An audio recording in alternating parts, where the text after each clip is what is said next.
जय श्री कृष्णा, राधे राधे। आपका मेरे चैनल गोयल अनिशा क्रिएशंस में स्वागत है। आज मैं आपको विजय एकादशी की कथा सुनाऊंगी। धर्मराज युधिष्ठिर ने भगवान श्री कृष्ण से कहा कि हे जनार्दन, फागुन मास के कृष्ण पक्ष की एकादशी का क्या नाम है तथा उसकी क्या विधि है, सो सब कृपा करके कहिए।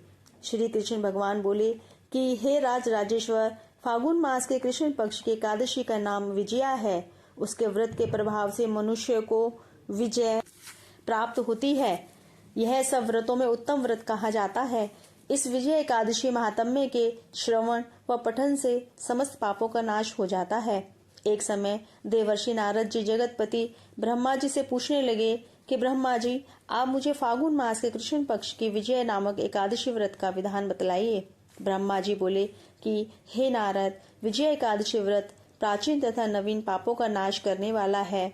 इस विजय एकादशी की विधि मैंने आज तक किसी से भी नहीं बताई है।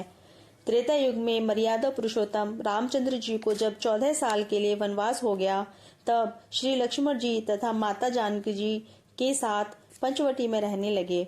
उस समय उस जगह महापापी रावण ने श्री सीता जी को हर लिया। इस दुख में समाचार से श्री राम जी तथा लक्ष्मण जी अत्यंत दुखी हुए और श्री सीता जी की खोज में चल दिए। घूमते घूमते मरणासन जटायु के समीप जा पहुंचे। जटायु भी अपनी संपूर्ण कथा सुनाकर स्वर्ग से धार गए।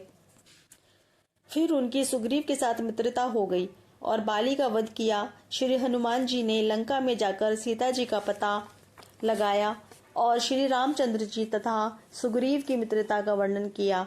वहां से लौटकर हनुमान जी श्री रामचंद्र जी के पास आए और सब समाचार कहा। श्री रामचंद्र ने सुग्रीव की सम्मति से वानर भालुओं की सेना से लंका पर चढ़ाई कर दी।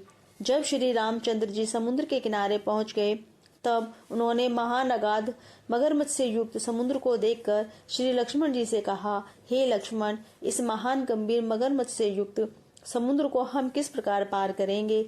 श्री लक्ष्मण जी बोले, हे राम जी, आप आदि पुरुष और पुरुषोत्तम हैं। यहाँ से लगभग आधा योजन दूर कुमारी द्वीप में एकदलभ्य नामक मुनि रहते हैं। उन्होंने अनेकों ब्राह्मणों के दर्शन किए हैं। आप उनसे इसका उपाय पूछिए।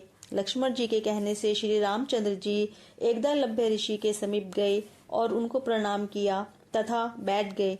मुनि ने भी उनको मनुष्य रूप पुरुष पुरुषोत्तम समझा और उनसे पूछा, हे राम जी, आप कहाँ से पधारे हैं। श्री राम जी बोले कि हे महर्षि, मैं अपनी सेना सहित यहाँ आया हूँ और राक्षसों पर विजय पाने लंका जा रहा हूँ। आप कृपया समुद्र पार करने का कोई उपाय बतलाइए। इसीलिए मैं आपके पास उपस्थित हुआ हूँ।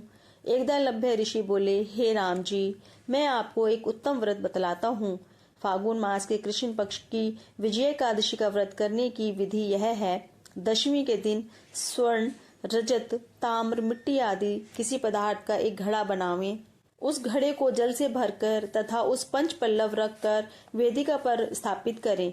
उस घड़े के नीचे सतनजा और ऊपर जौ रखें। उस पर श्री नारायण भगवान की स्वर्ण प्रतिमा भी स्थापित करें। एकादशी के दिन स्नान आदि नित्य कर्म समाप्त करके धूप, दीप, नैवेद्य, नारियल आदि से भगवान की पूजा करें। सारे दिन भक्ति सहित घड़े के सम्मुख व्यतीत करें और द्वादशी के दिन तालाब आदि में स्नान आदि से निपट कर उस घड़े को ब्राह्मण को दे दें। हे राम, यदि तुम इस व्रत को सेनापतियों सहित करोगे तो अवश्य ही विजय आपको होगी। श्री रामचंद्र जी ने मुनि की आज्ञा से विधान पूर्वक विजय एकादशी का व्रत किया और इसके प्रभाव से दैत्यों के ऊपर विजय हुई। अतः हे राजन, जो मनुष्य इस व्रत को विधि पूर्वक करेगा, उसे दोनों लोकों में विजय प्राप्त होगी। श्री ब्रह्मा जी ने नारद जी से कहा था कि पुत्र, जो इस व्रत के महात्म्य को सुनाता है, वह वाजपेयी यज्ञ के फल को प्राप्त करता है। इस प्रकार से विजय एकादशी की कथा समाप्त होती है। जय श्री कृष्णा, राधे राधे।